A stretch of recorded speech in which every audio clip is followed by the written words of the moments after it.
نحمدہ ونصلی ونسلم علی رسولہ الکریم اما بعد فاعوذ باللہ من الشیطان الرجیم بسم اللہ الرحمن الرحیم قل ان کنتم تحبون اللہ فاتبعونی یحببکم اللہ صدق اللہ العظیم وصدق رسولہ النبی الکریم الامین المکین الرؤوف الرحیم قال اللہ تبارک و تعالی فی شان حبیبہ مخبرا و عامرا ان اللہ و ملائکتہ یصلون علی النبی یا ایہا الذین آمنوا صلوا علیہ وسلموا تسلیما اللہم صلی علی سیدنا و مولانا محمد وعلی آل سیدنا و مولانا محمد وبارک وسلم وصلی علیہ الصلاۃ والسلام علیک یا رسول اللہ الصلاۃ والسلام علیک یا حبیب اللہ الصلاۃ والسلام علیک یا نبی اللہ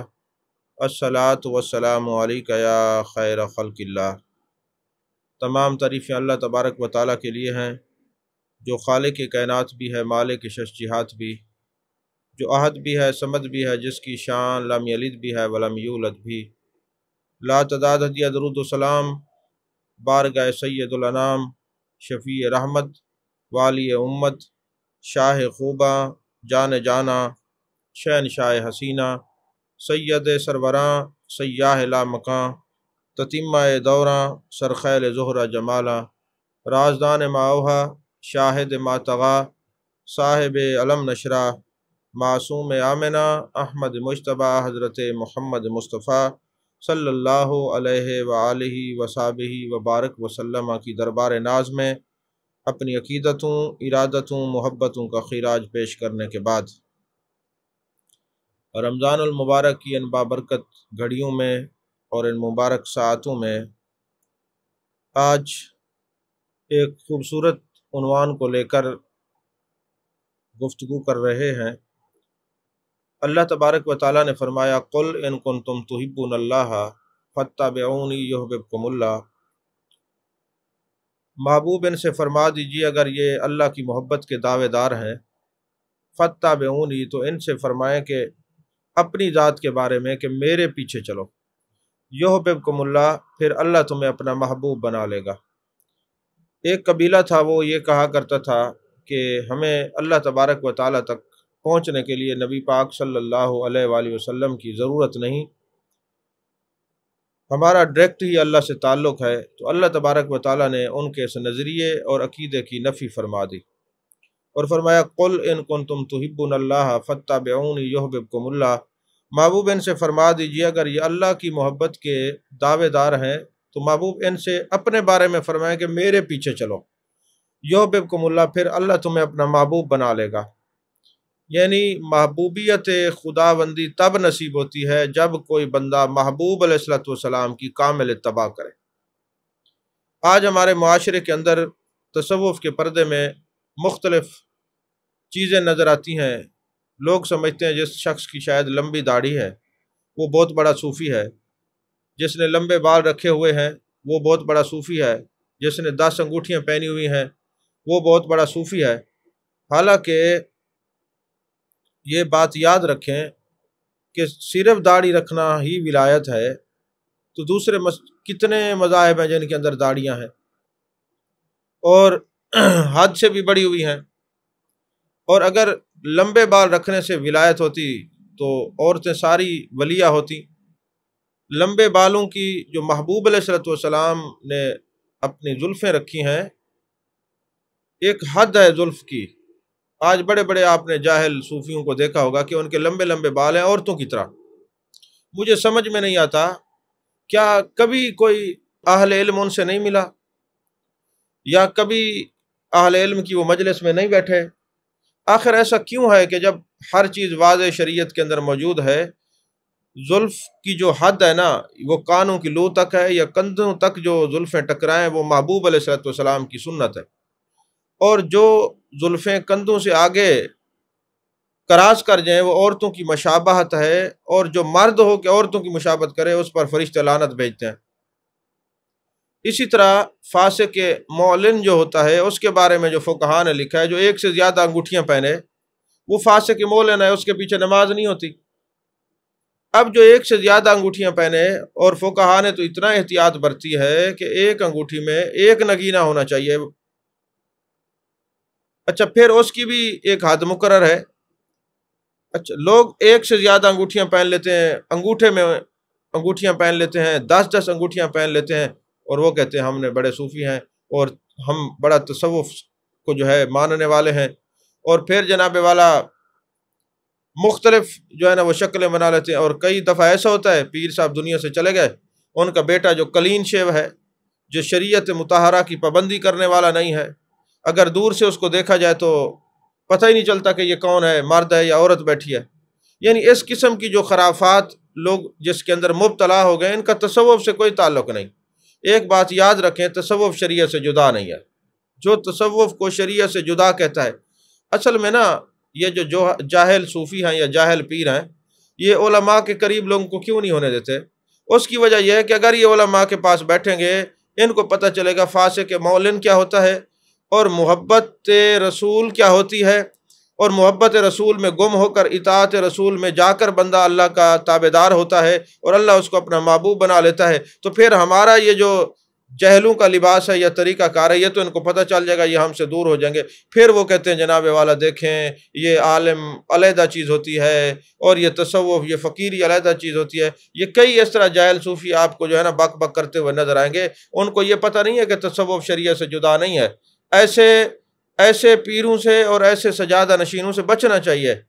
ہم ان پیروں کو مانتے ہیں اور بزرگوں کی اس اولاد کو مانتے ہیں جو صحیح جانشین ہے اپنے بزرگوں کے، شکل و صورت بھی ویسی ہے، عادت و اطوار بھی ویسے ہیں، شریعت کے بھی پابند ویسے ہیں، اور ان کی زندگیاں کامل نمونہ ہیں۔ کہیں ایسا نہیں ہے کہ اگر آپ کا پیر کا بیٹا عقیدے کے اندر اور نظریات کے اندر اور تعلیمات کے اندر اپنے بزرگوں کے تعلیم کو چھوڑ دو اور آپ اس کو چمٹے رہیں، کیوں آپ کوئی جو ہیں یا کوئی آپ جناب والا ایسے کیڑے ہیں کہ اس کو چمٹے رہیں گے اس وجود کے اندر جو محبوب علیہ الصلوۃ والسلام کا وفادار نہیں ہو سکتا، جو محبوب علیہ الصلوۃ والسلام کا تابع دار نہیں ہو سکتا، وہ ہمارا پیر نہیں ہو سکتا۔ ہمارا پیر وہی ہوگا، ہم اسی کو پیر مانیں گے جو محبوب علیہ الصلوۃ والسلام کی کامل اتباع کرنے والا ہے۔ جو کامل اتباع کرتے اللہ فرماتا ہے یحببکم اللہ، میں پھر اس کو اپنا محبوب بنا لیتا ہوں۔ جو خدا کا محبوب ہوتا ہے وہی ہمارا مرشد ہے۔ اس بات کو ذہن نشین رکھیں۔ دوسری بات یہ ہے، جب کوئی بندہ محبوب علیہ الصلوۃ والسلام کی اتباع کرتا ہے تو پھر اللہ تبارک و تعالیٰ اس کو کیا کچھ دیتا ہے، نوازتا ہے۔ محبوبیت خداوندی سے بڑھ کر اور کیا ہو سکتا ہے؟ یعنی اللہ تبارک و تعالیٰ اس کو اپنا محبوب بنا لیتا ہے، اللہ محب ہوتا ہے، یہ مانگتا ہے وہ دیتا جاتا ہے۔ کبھی ایسا بھی آپ نے دیکھا ہے کہ اگر کوئی بندہ کسی سے سچی محبت کرے تو محب اپنے محبوب پہ سب کچھ لٹا دیتا ہے، اس کو پرواہ نہیں ہوتی۔ اور کبھی کوئی محبوب کی طرف سے ایک تھوڑی سی چیز بھی تحفے میں مل جائے تو محب جو ہوتا ہے وہ کہتا ہے مجھے ساری دنیا مل گئی۔ اب اکثر لوگ ہم سے سوال کرتے ہیں کہ یار تم جو یہ کہتے ہو والذین آمنوا اشد حبا للہ، قرآن میں ہے کہ اے ایمان والو اللہ سے ٹوٹ ٹوٹ کر محبت کرو، تو جب اللہ سے آپ لوگ محبت کرتے ہیں اور اللہ بھی فرماتا ہے یحببکم اللہ، تو پھر دنیا کے اندر کوئی ایسی مثال ہے کہ تم تھوڑا عمل کرتے ہو اور اللہ تمہیں زیادہ چیزیں دیتا ہو؟ میں نے کہا اس کے اندر کوئی ایک مثال ہے، بڑی مثالیں قرآن مجید کے اندر موجود ہیں۔ آپ اندازہ لگائیں، اللہ نے فرمایا یا ایھا الذین آمنوا اذکروا اللہ ذکرا کثیرا، اے ایمان والو تمہارا جو ذکر ہے نا تھوڑا سا، یہ بھی ذکر کثیر ہے، یعنی اے ایمان والو ذکر کثیر کیا کرو۔ اب ایک بندہ ذکر کثیر کیسے کرے گا؟ اس کی جو سانسیں اور جتنی زندگی ہے وہ جتنا بھی اس پر عمل کرتا رہے، ذکر کرتا رہے، وہ کثیر کا جملہ پھر بھی اللہ کی عظمت اور شان ہے کہ وہ فرماتے تمہارا ذکر کثیر ذکر کیا کرو۔ اب دیکھیں نا، ایک آدمی کی عمر 60 سال ہے، 65 سال ہے، وہ کتنا عبادات کرے گا، لیکن وہ جتنا بھی کرے گا دل سے کرے گا تو اللہ نے اس کو عمل کثیر کہا ہے۔ اور اللہ نے ہمیں زمین عطا فرمائی ہے، آسمان عطا فرمایا ہے، کائنات کی نعمتیں عطا فرمائی ہیں، اور فرمایا قل متاع الدنیا قلیل، یہ تو کچھ بھی نہیں ہے، یہ دنیا تو مختصر ہے۔ وہ سب کچھ دے کے بھی فرماتا ہے یہ تو کچھ بھی نہیں ہے، اور مومن تھوڑا سا ذکر کرتا ہے تو اللہ نے اس کو ذکر کثیر فرمایا ہے۔ یہ اللہ تبارک و تعالیٰ اپنے بندے سے جو محبت فرماتا ہے اس کی عملی جو تفسیر ہے وہ قرآن مجید کے اندر موجود ہے۔ عزیزان محترم، جب اللہ تبارک و تعالیٰ کسی کو اپنا محبوب بنا لیتا ہے، اپنا دوست بنا لیتا ہے، پھر محبوب اور دوست بھی وہ ہوتا ہے جو سب کچھ اپنے یار کے نام پہ نثار کر دیتا ہے۔ ایک میں مثال دے کے اپنی گفتگو کو آگے لے کے چلتا ہوں۔ آپ نے دیکھا ہے کہ حضرت ابراہیم خلیل اللہ، حضرت ابراہیم کو خلیل اللہ کا لقب ملا ہے۔ خلیل کا معنی ہوتا ہے دوست، یعنی اللہ کا دوست۔ عرش پر اعلان ہو کہ فلاں میرا دوست ہو، فرشتے محو حیرت ہیں کہ اللہ جن کو اپنا دوست کہتا ہے، کیا وہ اپنے یار کے نام پہ سب کچھ قربان کرتا بھی ہے کہ نہیں؟ تو انسانی صورت میں فرشتہ آتا ہے، اللہ کے اذن سے حضرت ابراہیم خلیل اللہ بکریاں چرا رہے ہیں۔ اب فرشتے نے کچھ کلام نہیں کیا، آتے ہی کہتے سبحان ذی الملک والملکوت، سبحان ذی العزت والعظمت والحیبت والقدرت والکبریاء والجبروت۔ آ کے اللہ کا ذکر کیا ہے۔ آج تو ہمارے خطبہ کتنی کوشش کرتے ہیں، قرآن پڑھتے ہیں، اللہ کا ذکر کی بات کرتے ہیں اور پھر کہتے ہیں دیکھو توجہ کرو، توجہ کرو، توجہ رکھو، ہم کیا کہنا چاہ رہے ہو، تو کوئی توجہ نہیں کرتا۔ اور پھر ماشاءاللہ سٹیج پر بھی عشاق ہوتے ہیں اور مجمع میں بھی سارے عاشق بیٹھے ہوتے ہیں۔ اب وہ ان کو عاشقوں کو بار بار کہتے ہیں توجہ کرو، یہ ہم قرآن پڑھنے لگے، ہم یہ قرآن کی آیت پڑھنے لگے ہیں۔ حضرت ابراہیم خلیل اللہ ہے، فرشتے نے یہ نہیں کہا دیکھو توجہ کرو میں کیا کہنے لگا، اس نے آتے ہی بس سبحان اللہ، سبحان ذی الملک والملکوت، سبحان ذی العزت والعظمت والحیبت والقدرت والکبریاء والجبروت، بس یہ پڑھا، بس یار کا نام سنا۔ جیسے ہی حضرت ابراہیم نے اللہ کا نام سنا، ایک دم بھی محبت چھپ نہ سکی جب تیرا کسی نے نام لیا۔ تو نام یار کا آئے اور پھر محبت چھپی رہے، یہ ہو نہیں سکتا۔ شاید ہم نے محبت کو اپنے لفظوں میں خود پرویا ہوا ہے، خود اس کے معنی اور مطالب سمجھے ہوئے ہیں کہ اگر ہم جائیں گے کسی کے پاس تو وہ ہمیں کیا دے گا، کیا توجہ کرے گا، ہم نے خود ہی محبت کے معنی اور مفاہیم گھڑ لیے ہیں۔ لیکن حضرت ابراہیم خلیل اللہ نے یہ عملی طور پہ بتا دیا کہ محبوب وہ ہوتا ہے، محبت کرنے والا وہ ہوتا ہے، خلیل وہ ہوتا ہے جو سب کچھ یار کے نام پہ لٹا دیتا ہے۔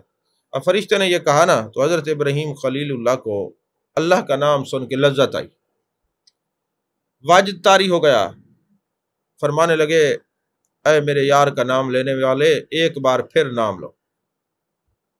اس نے کہا پہلے تو میں نے نام اپنی مرضی سے لیا تھا، اب آپ کے کہنے پہ نام لوں تو مجھے کیا دیں گے؟ اس نے کہا یہ جو بکریاں میں چرا رہا ہوں اس میں آدھی بکریاں تیری ہیں۔ پھر آدھی بکریاں دے کے نا، پھر اس شخص نے جو انسانی صورت میں آیا تھا فرشتہ، اس نے پھر یہ تسبیح پڑھی، اللہ کا نام لیا۔ حضرت ابراہیم خلیل اللہ نے کہا ایک دفعہ پھر مجھے میرے یار کا نام سناؤ۔ اس نے کہا اب کیا دیں گے؟ فرمایا ساری بکریاں تیری۔ بکریاں دے چکے، پھر کہا ایک بار مجھے اپنے یار کا نام سناؤ۔ بندہ یہ دعویٰ کرے مجھے خدا سے محبت ہے، بندہ یہ کرے ہمیں محبت رسول ہے، پھر میلاد پر دلائل مانگے۔ بندہ کہے ہمیں محبت رسول ہے، پھر اس کو ودوہا کے چہرے کا ذکر پسند نہ آئے، یہ کیسی محبت ہے؟ جو محبوب ہوتا ہے وہ تو یہی کہتے ہیں محبوب کے ودوہا کا چہرہ ہے، واللیل کی زلفیں ہیں، ما زغ البصر وما طغی کے کاجل والی آنکھیں ہیں، ید اللہ والے ہاتھ ہیں، علم نشرہ کا سینہ ہے۔ میرے محبوب کے کمالات و معجزات بے شمار ہیں۔ وہ تو بہانہ ڈھونڈتا ہے کہ کاش کوئی آ کے میرے محبوب کا ذکر کرے۔ حضرت ابراہیم خلیل اللہ نے جب کہا کہ یہ ساری بکریاں تیری، اس نے کہا اب کیا دے گے؟ کہنے لگے اب کیا دوں گا، بکریاں چرانے کے لیے تمہیں ایک بندہ تو ضرورت ہوگا نا چرواہے کی، تو ایک بار میرے یار کا نام لے اور پھر ساری زندگی میں یہ بکریاں بھی تیری ملکیت ہیں، یہ بکریاں بھی چراتا رہوں گا، تیری ایک نظر کی قیمت میری ساری زندگانی، اگر تو قبول کر لے تو ہے تیری مہربانی۔ یعنی یار کے نام پر اتنا کچھ سب کچھ لٹا رہے ہیں۔ تو اس آدمی نے کہا میں کوئی انسان نہیں ہوں، میں فرشتہ ہوں، کیونکہ زمین سے لے کر آسمان سے لا مکان تک خلیل ہی جو کہا جا رہا ہے۔ ہم نے کہا جس کو خدا خلیل کہے میرا یار ہے، تو دیکھیں یہ یار بھی اس یار کے نام پہ کچھ لٹاتا ہے کہ نہیں لٹاتا۔ عزیزان محترم،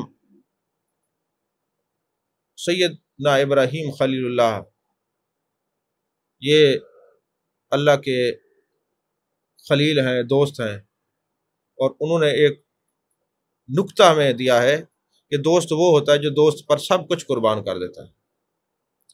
اللہ واسطے کی دوستیاں ہوں۔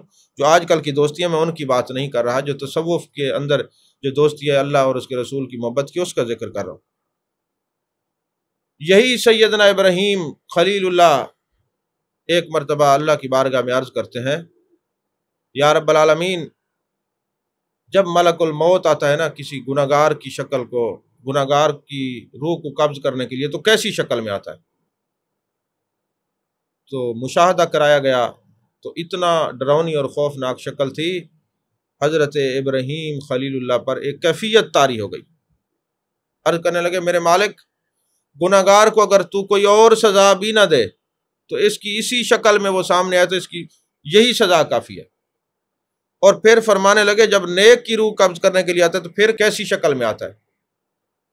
تو وہ اتنے حسین و جمیل بن کے آئے تو فرمایا، اور کوئی انعام بھی نہ دے تو ملک الموت کی اتنا حسین و جمیل صورت دیکھ کر بندہ سارے غم بھول جائے۔ اور یہ حدیث قدسی ہے کہ جیسے حضرت ابراہیم خلیل اللہ اپنے یار کے نام پہ سب کچھ قربان کر رہے ہیں، اسی طرح جو نیک بندے ہوتے ہیں نا، وہ موت کی تمنا تو نہیں کرتے، لیکن وہ موت کے فلسفے کو یہ جانتے ہیں کہ مرنے کے بعد ہمیں اللہ اور اس کے رسول صلی اللہ علیہ وسلم کا دیدار ہوگا۔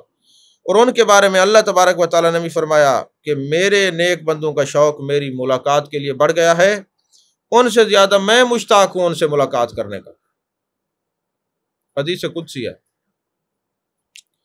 یہی حضرت ابراہیم خلیل وہ ہیں علیہ السلام کہ اللہ تبارک و تعالیٰ کی شان کریمی کو بیان فرماتے ہیں کہ اللہ تو اتنا کریم ہے، اور اللہ خود فرماتے ہیں، یا ایھا الانسان ما غرک بربک الکریم، اے انسان تجھے کس نے مغرور کر دیا کہ تجھے پتہ بھی ہے تیرا رب اتنا کریم ہے، پھر کریم رب سے دور ہو گیا۔ محبت مصطفیٰ صلی اللہ علیہ وسلم، اطاعت مصطفیٰ صلی اللہ علیہ وسلم سے ہی محبت خدا نصیب ہوتی ہے۔ اور دوسرے ایک مقام میرے آقا نے فرمایا، من احبانی فقد احب اللہ، من احبانی کان معی فی الجنہ، یعنی یہ اللہ اور اس کے رسول کی محبت جنت میں بھی لے کے جائے گی، اللہ اور اس کے رسول کی محبت قرب بھی عطا فرماتی ہے۔ تو حضرت ابراہیم خلیل اللہ بتاتے ہیں، آپ اٹھائیں رسالہ کشاعری اور تصوف کی کئی کتب تو اس کے اندر یہ بات درج ہے کہ ایک شخص آیا جو مشرک تھا، خدا کو مانتا بھی نہیں تھا، حضرت ابراہیم خلیل اللہ نے اس کو دسترخوان پہ بٹھایا، کھانا سامنے چن دیا گیا، کھانا رکھ دیا گیا۔ حضرت ابراہیم خلیل اللہ نے کہا، ایک بار پڑھ لو بسم اللہ الرحمن الرحیم۔ اس مشرک نے کہا، میں اپنے بتوں سے بے وفائی نہیں کر سکتا، کھانا کھلاؤ یا نہ کھلاؤ تمہاری مرضی، میں نام نہیں لوں گا تمہارے رب کا، اے خلیل تمہارے رب کا نام نہیں لوں گا۔ وہ بت پرست ہو کر اپنے بتوں سے اتنا وفادار ہے، اور ہم خدا پرست ہو کے خدا کی اتباع نہیں کرتے، اطاعت نہیں کرتے، اپنے نبی کی اتباع نہیں کرتے، ہمیں صحیح معنی میں اطیع اللہ و رسول کا پتہ ہی نہیں، اطیع اللہ و اطیع الرسول کی سمجھ ہی نہیں ہے۔ بہرحال حضرت ابراہیم خلیل اللہ نے جب دیکھا یہ اللہ کا نام نہیں لیتا، ظاہر سی بات ہے جو کسی سے محبت کرتا ہے تو ہر وقت اس کا نام بھی لیتا ہے، اور ہر مجلس میں ہر ایک کے ساتھ اس کا ذکر بھی کرتا ہے۔ یہ جو نام بھی نہیں لیتے اور چھپاتے بھی ہیں، ابھی ان کو محبت کا پتہ ہی نہیں ہے، محبت کی میم سے ہی واقف نہیں ہے وہ۔ آپ نے ناراضگی کا اظہار کیا اور اس بندے کو نکال دیا۔ پھر جب حضرت ابراہیم خلیل اللہ پر وحی نازل ہوئی، اللہ نے فرمایا، میرے پیارے خلیل، ہمارا حوصلہ بھی دیکھو، ہمیں وہ مانتا نہیں، ہم پھر اس کو رزق دے رہے ہیں، جاؤ اس کو تلاش کرو اور اس کو راضی کرو۔ حضرت ابراہیم خلیل اللہ دوڑ کے جاتے ہیں، جا کے اس کو کہتے ہیں، آ جاؤ کھانا کھا لو۔ اس نے کہا، ابھی تو تم نے نکال دیا ہے، میں بسم اللہ نہیں پڑھوں گا، تیرے رب کا نام نہیں لوں گا۔ آپ نے فرمایا، نہ لے، آ جا۔ جب کھانا کھانے کے لیے وہ بندہ بیٹھا، پوچھا، اے ابراہیم خلیل اللہ، ایک بات تو بتائیں، پہلے تو آپ نے مجھے نکال دیا تھا اور آج آپ نے فرمایا ہے کہ آ جاؤ کھانا کھا لو، وجہ کیا بنی؟ اس نے کہا، جس رب کا نام تو نہیں لینا چاہتا تھا وہ تو کریم رب ہے، اسی نے مجھے کہا ہے کہ میرے بندے کو راضی کرو، میرا حوصلہ بھی دیکھو، وہ مجھے نہیں مانتا، میں رزق دے رہا ہوں۔ کہا، اچھا اتنا کریم رب ہے، اے پیارے ابراہیم خلیل اللہ، پہلے مجھے مسلمان کر لیں، اپنا کلمہ پڑھا لیں، پھر میں آپ کے ساتھ دسترخوان پہ کھانا کھاؤں۔ تو جو اس کو نہ مانے وہ تو اس کو بھی دیتا ہے، جو نہ مانے وہ ان کو بھی عطا کرتا ہے، تو ماننے والے صحیح طریقے سے مانے تو پھر کتنا عطا کرے گا۔ پھر مجھے یہ کہنے میں تردد نہیں کہ اگر داتا علی حجویری نے مانا تو 1000 سال سے زیادہ ہو گیا، آج تک شاید نسلیں ہماری اپنے دادا کا نام نہ جانتی ہوں مگر داتا علی حجویری کا نام ضرور جانتی ہیں۔ پھر بابا فرید الدین نے مانا تو حق فرید یا فرید کے نعرے لگتے ہوئے آپ کو نظر آ رہے ہیں۔ حضرت نظام الدین اولیاء نے مانا تو آج تک محبوب الہی کے تذکرے آپ سن رہے ہیں۔ حضرت امیر خسرو نے مانا تو آپ سن رہے ہیں کہ ہر وقت امیر خسرو کے کلام اور ان کا عشق اپنے مرشد سے بیان ہوتا ہوا ہمیں سٹیجوں پر نظر آتا ہے۔ حضرت بہاؤالدین زکریہ رحمۃ اللہ علیہ نے مانا تو ملتان میں بچہ پیدا ہوتے ہی جس مکتبہ فکر کا ہو اس کی زبان پہ بہاؤالدین زکریہ رحمۃ اللہ علیہ کا نام ضرور آتا ہے۔ حضرت شاہ رکن عالم نوری حضوری رحمۃ اللہ علیہ کو ضرور جانتا ہے۔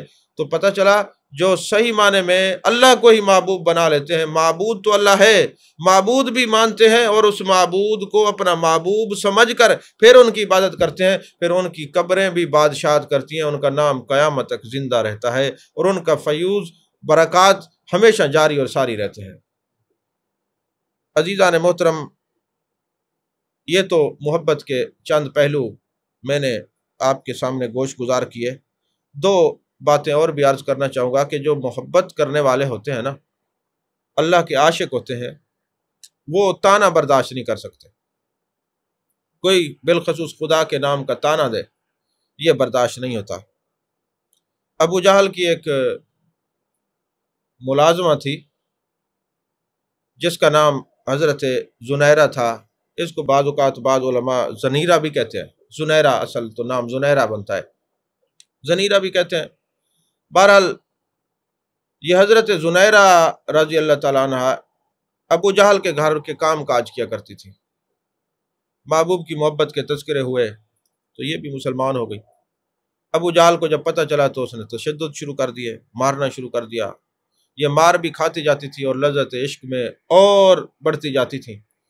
ایک دن ابو جہل نے مزید بختی کا مظاہرہ کیا اور اونٹ کی ہڈی اٹھا کے آپ کے سر پہ مارا، جس کی وجہ سے سر کے اندر خون جمع، نسیں بند ہوئیں، نظر آنا بند ہو گیا۔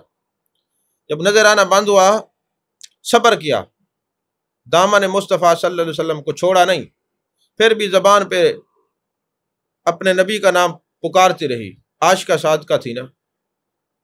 تو ایک دن ابو جہل نے تانا دیا، دیکھا ہمارے بتوں نے تیری نگاہ لے لی، بس یہ سننا تھا، تڑپ گئی اور عرض کی میرے مالک میں تیرے نام پہ سب کچھ برداشت کر سکتی ہوں، تیرے نبی کے تانے سن سکتی ہوں، تیرے نبی کے نام پہ جو لوگ تانے دیتے ہیں، مارتے ہیں، سب کچھ برداشت کر سکتی ہوں، مگر کوئی یہ کہے کہ بتوں نے نگاہ لے لی، یہ نہیں ہو سکتا۔ آج میں ان لوگوں کو توجہ کرانا چاہتا ہوں کہ رزق کی کمی ہوتی ہے، جی ہمارا رزق فلاں نے باندھ دیا، کچھ ہو جاتا ہے جی فلاں نے یہ کر دیا، فلاں نے یہ کر دیا۔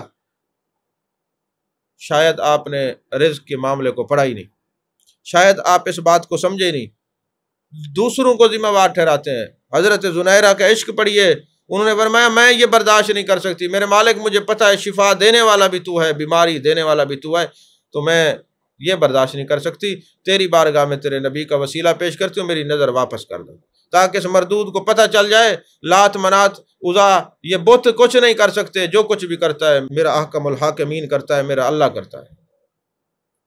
بس پھر یہی ہوا، حضرت زنیرہ کی دعا قبول ہوئی، عاشقوں کی دعا رد نہیں ہوتی، آپ کی بینائی واپس لوٹ آئی۔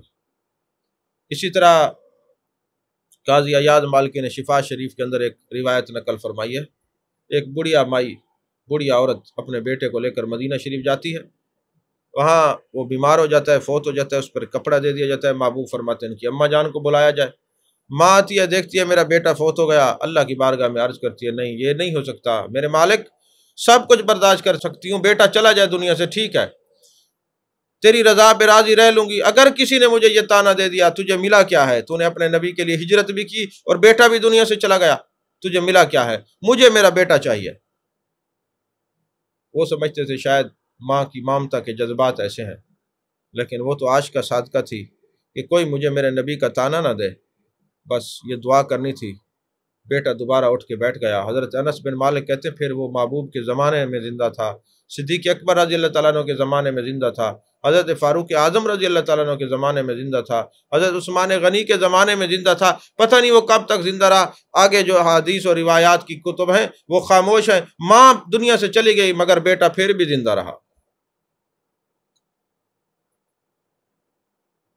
کشف المحجوب کے اندر داتا علی اجویری رحمۃ اللہ علیہ شیخ عبد الواحد رحمۃ اللہ علیہ کا ذکر فرماتے ہیں، بہت بڑے بزرگ تھے شیخ عبد الواحد۔ شیخ عبد الواحد فرماتے ہیں کہ زہد و تقوی کا میں پیکر تھا، عبادات کرتا تھا، سب کچھ کرتا تھا، لیکن ایک دن دل میں خیال آیا کہ جب میں دنیا سے جاؤں گا تو جنت میں میری ساتھی کون ہوگا، میرے ساتھ کون رہنے والا ہوگا؟ تو ہاتف غیبی سے آوازی، شیخ عبد الواحد تیری عبادات بہت ہیں، تیرا زہد و تقوی بہت ہے، تیرا ذکر فکر بہت ہے، تو میمونہ حبش کی ایک عورت ہے، وہ جنت میں تیری ساتھی ہوگی۔ حضرت شیخ عبد الواحد جو ہیں بڑے حیران ہوئے، دور دراز کا سفر کر کے جب حبشہ پہنچے تو کیا دیکھتے ہیں، لوگوں سے پوچھا میمونہ کدھر، انہوں نے کہا بکریاں چرا رہی ہوگی۔ گئے ہیں تو دیکھا کہ بکریاں چر رہی ہیں، بکریوں کے ساتھ بھیڑیے بھی ہیں، ساتھ چر رہے ہیں، اور حضرت میمونہ رحمۃ اللہ علیہ جو ہیں وہ عبادات کر رہی ہیں۔ سلام پھیر کے کہتی ہے شیخ عبد الواحد صرف ایک بات سمجھنے کے لیے آئے ہو کہ جنت میں تیری ساتھی کیسی ہوں؟ کہا تجھے کیسے پتہ چل گیا؟ کہا جب کوئی کامل اتباع کرتا ہے محبوب کی، اللہ ان کو اپنا محبوب بنا لیتا ہے، پھر سارے حجابات اٹھا دیتا ہے، پردے اٹھا دیتا ہے۔ تو میں نے کہا کہ کس عمل کے سبب سے یہ بھیڑیا اور یہ بکریاں اکٹھے چر رہی ہیں؟ اس نے کہا جب خدا کو کوئی مان لیتا ہے نا تو پھر ساری چیزیں اس کو مان لیتی ہیں۔ یہ جو تو عملی تصویر اور تفسیر دیکھ رہا ہے نا محبت رسول اور اتباع رسول صلی اللہ علیہ وسلم کی، یہ اللہ تبارک و تعالیٰ نے جب سے اپنے محبوبیت کے پردے میں محبوبیت کی چادر مجھے عطا فرمائی ہے تو ہر چیز میرے تابع ہو گئی ہے، کیونکہ میں جو خدا کے تابع ہو گئی ہوں اس لیے ہر چیز میرے تابع ہے۔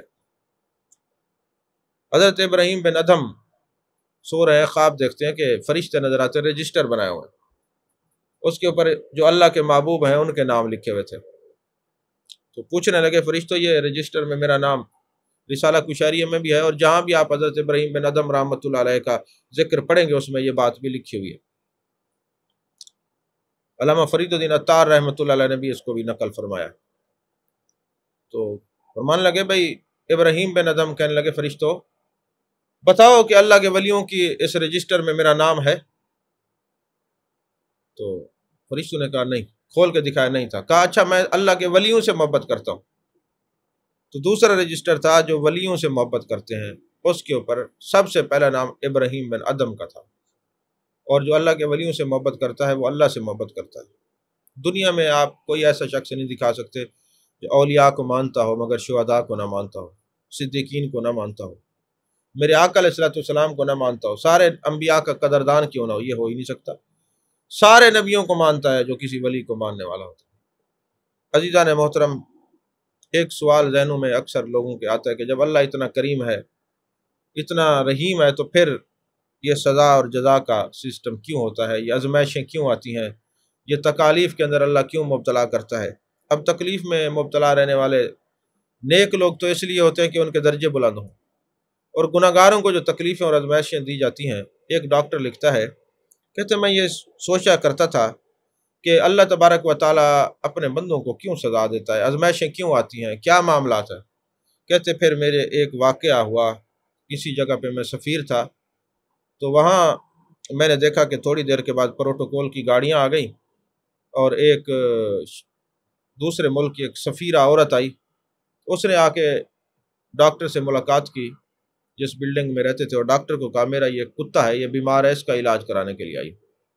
تو ڈاکٹر نے پوچھا کہ تکلیف اس کو کیا ہے؟ اس نے کہا میں اس کو کھلاتی ہوں پلاتی ہوں، اے سی کے کمرے میں یہ بھی سوتا ہے، اس کے لیے دودھ کا گوشت کا بڑا انتظام کرتی ہوں، اور یہ میرا نافرمان ہو گیا، جیسے میں بات کرتی ہوں یہ الٹ چلتا ہے۔ اس نے کہا جی ٹھیک ہے، اس کو باندھ دیں، تو آپ ایک رات اس کو ہمارے پاس ٹھہرائیں، کل جب آپ آئیں گی تو یہ بالکل ٹھیک ہوگا۔ جب وہ عورت چلی گئی تو اس ڈاکٹر نے وہاں کے ایک ملازم کو کہا کہ ایک لتر اٹھا لے، ایک ڈنڈا اچھا خوبصورت، اور اس کی وہ طبیعت صاف کر، اس کی ٹھکائی کر، اور اتنا مار اس کو، اتنا مار کہ یہ اس کو بے ہوش کر دے، اور پھر تھوڑا دیر کا وقفہ دے کے پھر اس کی لٹریشن کر۔ اس طرح ساری رات اس کو سونے نہیں دینا، اور کسی اور ٹھنڈی جگہ پہ نہیں، اس کو ادھر ہی باندھا رہنے دے، درخت کے نیچے یہیں پڑا رہے گرمی کے اندر۔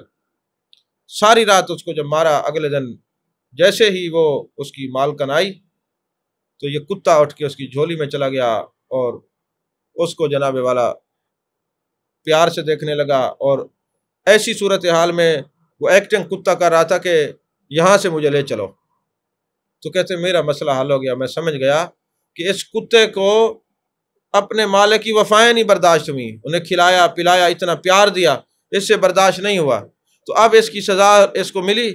تو جب سفیرہ عورت نے پوچھا کہ آپ نے کیا اس کو دوائی دی، اس نے کہا ہم نے دوائی نہیں دی، اس کی پھینٹی لگائی ہے، اس کو سزا دی ہے کہ یہ بھول گیا کہ آپ اس کو کھلاتی ہیں پلاتی ہیں، اے سی کے کمرے میں سلاتی ہیں، آج اب ہم نے اس کو گرمی میں باندھا ہے اور اس کی سروس کی ہے، اس کو اپنے مالک کی ساری عطائیں یاد آ گئی ہیں۔ تو وہ ڈاکٹر کہتے ہیں مجھے یہ سمجھ میں آ گیا کہ آزمائشیں اس لیے آتی ہیں کہ یہ لوٹ کر اپنے رب کی رحمت کے پاس آ جائے، اپنے رب کو ماننے لگے، کامل اتباع اپنے نبی پاک صلی اللہ علیہ وسلم کی کرنے لگ جائے۔ اللہ تعالی ہم سب کو ہمہ قسم کی آزمائشوں سے پریشانیوں سے بچائے، اور ہمیں ہمیشہ رجوع اللہ اور رجوع الرسول کی توفیق عطا فرمائے۔ ہم ہمہ وقت اپنے محبوب، اپنے جانے کائنات صلی اللہ علیہ وسلم کی رحمت کی طرف متوجہ رہیں۔ اللہ ہم سب کی خطاؤں کو معاف فرمائے، اللہ اپنا اور اپنے محبوب کا قرب نصیب فرمائے۔ آمین وآخر دعوانا ان الحمد للہ رب العالمین۔